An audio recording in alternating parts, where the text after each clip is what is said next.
Greetings and salutations, one and all. I am Joe for Florida 14, coming to you from the Sunshine State's 14th Congressional District. I do want to thank you for listening to this first podcast. Originally, this was to be a YouTube video, but because YouTube terminated the accounts of two loud and proud Trump supporters, Kaya Jones and Joy Villa, YouTube terminated their accounts without reason or cause. I am looking at alternatives to getting videos out to you. Looking at Vimeo, looking at Twitch. So if you have a preference, please let me know in the comments. I will read all of the comments and will respond as time allows.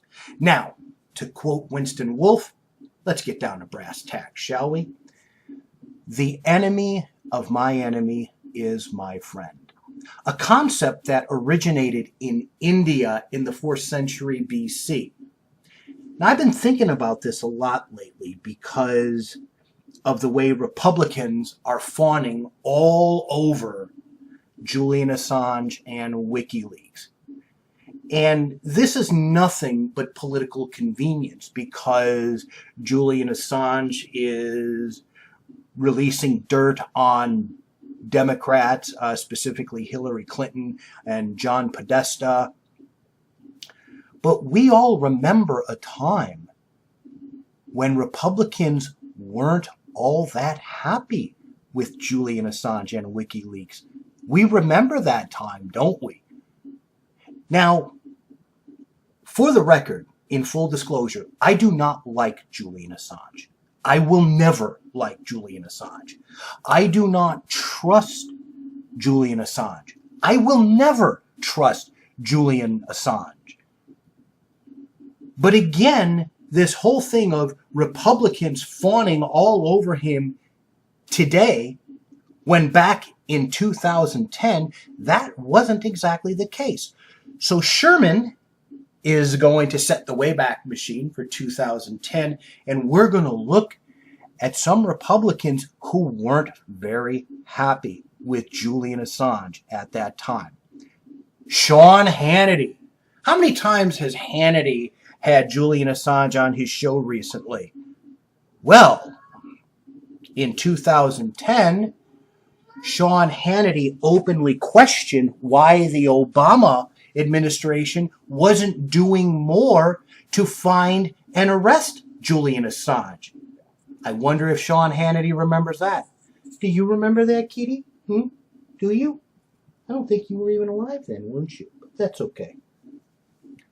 Sarah Palin said that Julian Assange had blood on his hands in 2010.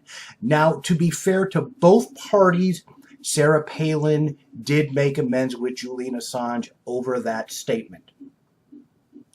Now, one more I want to bring your attention to. Our current and sitting president, Donald Trump, said in 2010 the WikiLeaks releases were disgraceful and he wanted the death penalty applied to somebody. Now, Trump was not specific as to who, but he wanted somebody dead over WikiLeaks, okay?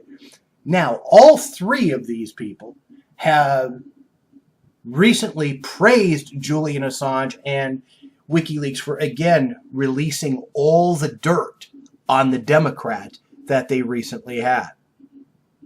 But I want you all to know that there was a time when Julian Assange and WikiLeaks was considered the enemy by Republicans. They don't want you to remember that. I do. The enemy of my enemy is my friend. Thank you so much for listening.